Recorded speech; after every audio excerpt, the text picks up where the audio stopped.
हर हर महादेव। आज हम श्रवण करेंगे शिव महापुराण विद्येश्वर संहिता के 14वें अध्याय का। जैसा कि हमने पिछले अध्याय में श्रवण किया कि किस प्रकार ऋषियों के पूछे जाने पर सूत जी ने देव प्रतिमा का पूजन तथा शिवलिंग के वैज्ञानिक स्वरूप का विवेचन किया।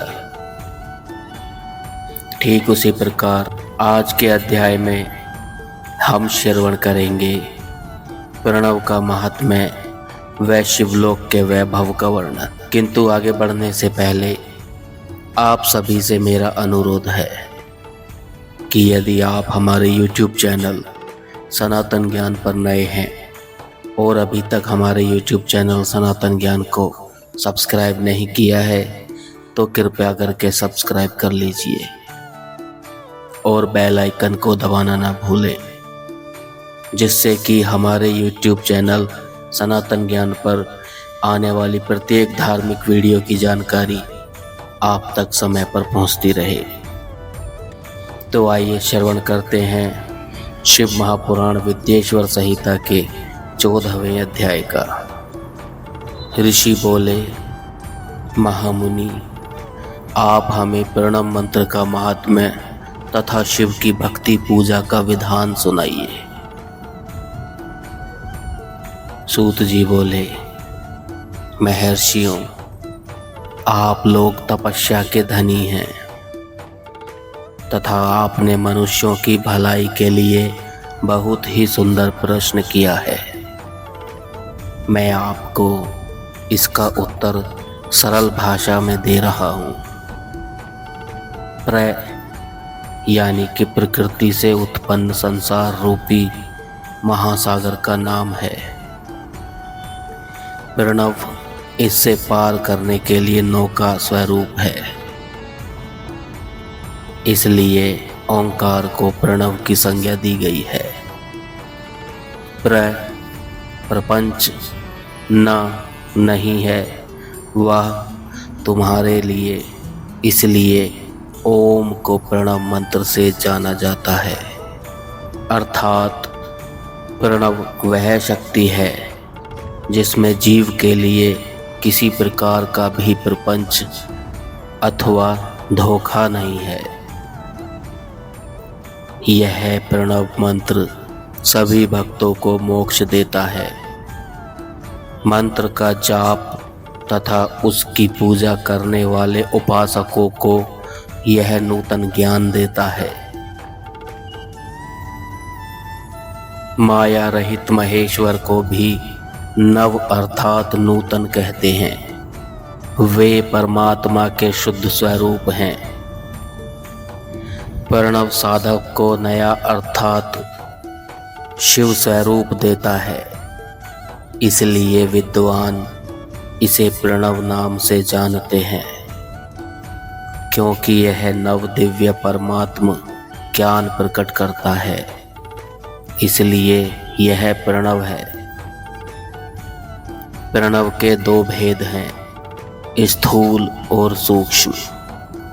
ओम सूक्ष्म प्रणव है, वह नमः शिवाय यह पंचाक्षर मंत्र स्थूल प्रणव है। जीवन मुक्त पुरुष के लिए सूक्ष्म प्रणव के जाप का विधान है, क्योंकि यह सभी साधनों का सार है।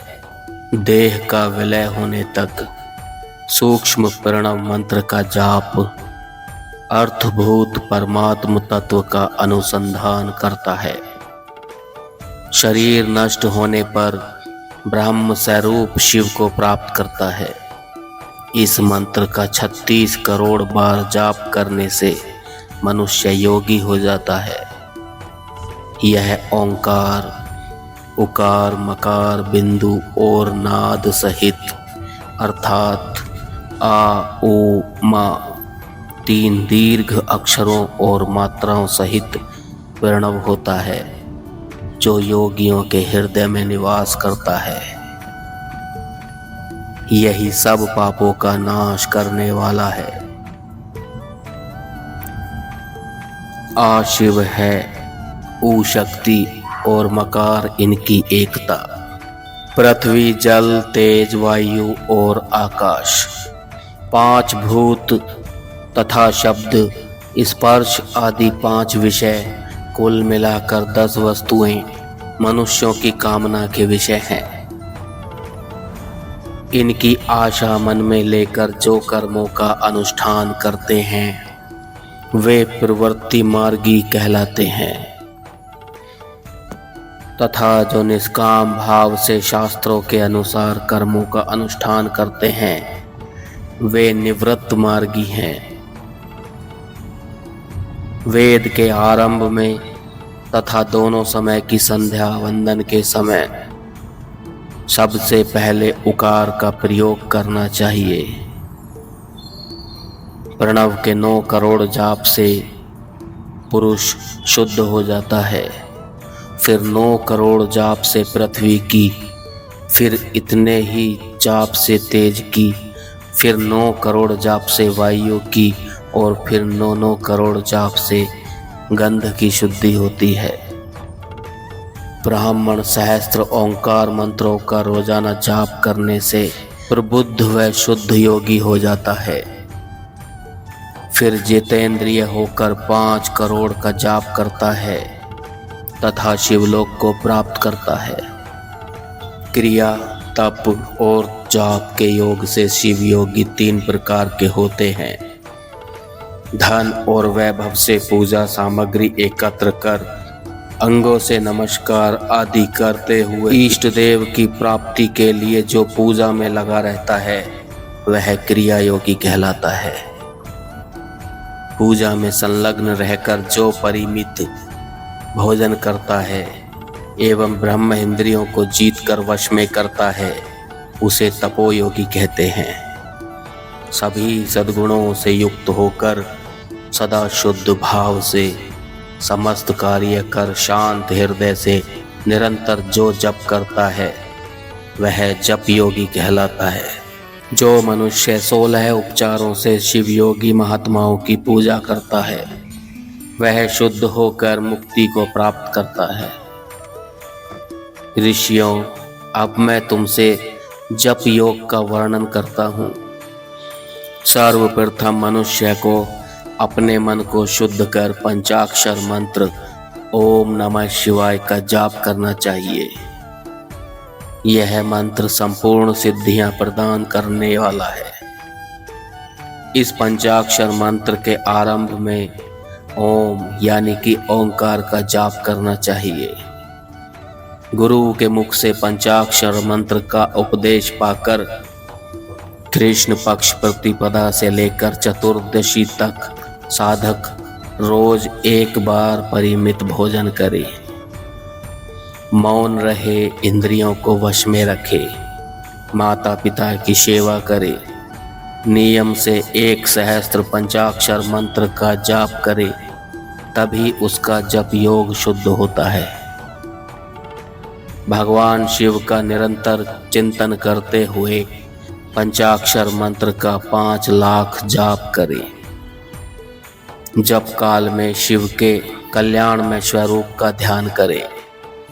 ऐसा ध्यान करे कि भगवान शिव कमल के आसन पर विराजमान है। उनका मस्तक गंगा जी और चंद्रमा की कला से सुशोभित है।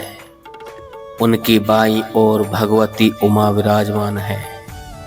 उनके शिवगण वहां खड़े होकर उनकी अनुपम छवि को निहार रहे हैं। मन में सदा शिव का बारंबार स्मरण करते हुए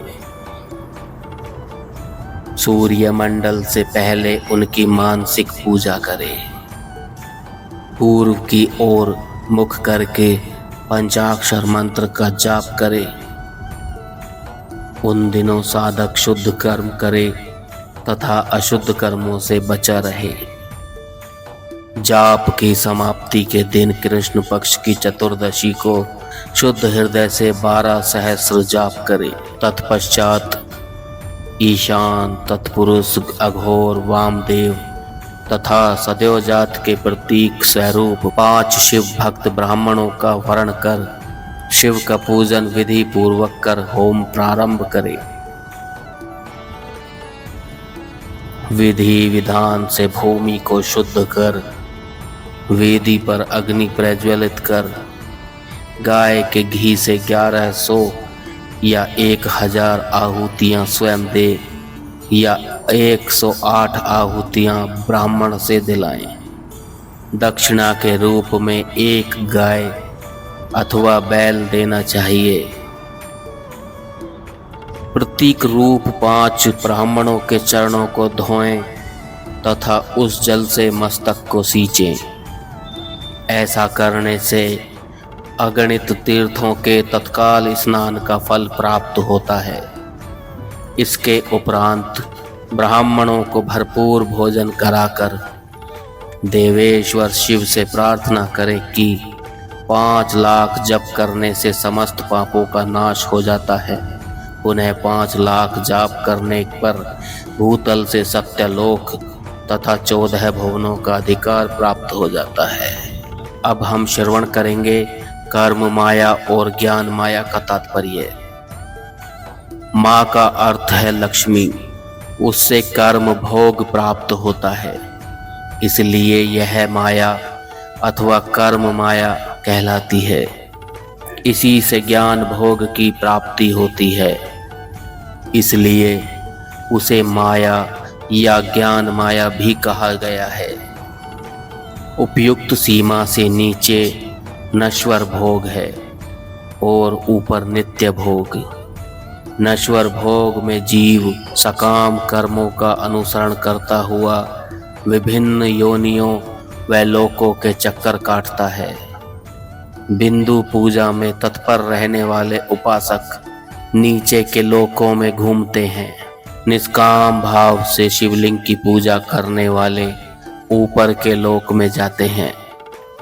नीचे कर्मलोक है और यहाँ सांसारिक जीव रहते हैं। ऊपर ज्ञान लोक है जिसमें मुक्त पुरुष रहते हैं और आध्यात्मिक उपासना करते हैं। अब हम श्रवण करेंगे शिवलोक के वैभव का वर्णन। जो मनुष्य सत्य अहिंसा से भगवान शिव की पूजा में तत्पर रहते हैं वे काल चक्र को पार कर जाते हैं। काल चक्र की सीमा तक महेश्वर लोक है। उससे ऊपर वृषभ के आकार में धर्म की स्थिति है। उसके सत्य, शौच, अहिंसा और दया 4 पाद हैं। वह साक्षात शिवलोक के द्वार पर खड़ा है। क्षमा उसके सींग हैं, शम कान हैं। वह वेद ध्वनि रूपी शब्द से विभूषित है। भक्ति उसके नेत्र व विश्वास और बुद्धि मन है। क्रिया आदि धर्म रूपी वृषभ हैं जिस पर शिव आरूढ़ होते हैं। ब्रह्मा, विष्णु और महेश की आयु को दिन कहते हैं। कारण ब्रह्म स्वरूप के सत्यलोक पर्यंत 14 लोक स्थित हैं। कारण स्वरूप ब्रह्मा के सत्यलोक पर्यंत 14 लोक स्थित हैं, जो 5 भौतिक गंध से परे हैं। उनसे ऊपर कारण रूप विष्णु के 14 लोक हैं तथा इससे ऊपर कारण रूपी रुद्र के 28 लोकों की स्थिति है। फिर कारणेश शिव के 56 लोक विद्यमान हैं। सबसे ऊपर 5 आवरणों से युक्त ज्ञान में कैलाश है, जहाँ 5 मंडलों, 5 ब्रह्म कालों और आदि शक्ति से संयुक्त आदि लिंग हैं, जिसे शिवालय कहा जाता है। वहीं पराशक्ति से युक्त परमेश्वर शिव निवास करते हैं। वे सृष्टि, पालन, संहार, तिरोभाव तथा अनुग्रह आदि कार्यों में कुशल हैं। नित्य कर्मों द्वारा देवताओं का पूजन करने से शिव तत्व का साक्षात्कार होता है। जिन पर शिव की कृपा दृष्टि पड़ चुकी है वे सब मुक्त हो जाते हैं। अपनी आत्मा में आनंद का अनुभव करना ही मुक्ति का साधन है। जो पुरुष क्रिया, तप, जाप, ज्ञान और ध्यान रूपी धर्मों से शिव का साक्षात्कार करके मोक्ष को प्राप्त कर लेता है, उसके अज्ञान को भगवान शिव दूर कर देते हैं। आगे सूत जी शिव भक्ति का सत्कार बताते हुए कहते हैं, साधक 5 लाख जप करने के पश्चात भगवान शिव की प्रसन्नता के लिए महाअभिषेक एवं नैवेद्य से शिव भक्तों का पूजन करे। भक्त की पूजा से भगवान शिव बहुत प्रसन्न होते हैं। शिव भक्त का शरीर शिव रूप ही है। जो शिव के भक्त हैं और वेद की सारी क्रियाओं को जानते हैं, वे जितना अधिक शिव मंत्र का जाप करते हैं उतना ही शिव का सामीप्य बढ़ता है। शिव भक्त स्त्री का रूप पार्वती देवी का है तथा मंत्रों का जाप करने से देवी का सानिध्य प्राप्त होता है। साधक एवं शिव रूप होकर पराशक्ति अर्थात पार्वती का पूजन, शक्ति, बेर तथा लिंग का चित्र बनाकर अथवा मिट्टी से इनकी आकृति का निर्माण करके प्राण प्रतिष्ठा कर इसका पूजन करें। शिवलिंग को शिव मानकर अपने को शक्ति रूप समझकर शक्ति लिंग को देवी मानकर पूजा करें। शिव भक्त शिव मंत्र रूप होने के कारण शिव के स्वरूप है। जो 16 उपचारों से उनकी पूजा करता है उसे अभीष्ट फलों की प्राप्ति होती है। उपासना के उपरांत शिव भक्त की सेवा से विद्वानों पर शिवजी प्रसन्न होते हैं। 5, 10 या 100 सप्तनीक शिव भक्तों को बुलाकर आदर पूर्वक भोजन कराएं। शिव भावना रखते हुए निष्कपट पूजा करने से भूतल पर फिर जन्म नहीं होता। 14वां अध्याय समाप्त। आगे की कथा का हम श्रवण 15वें अध्याय में करेंगे। तब तक के लिए हर हर महादेव।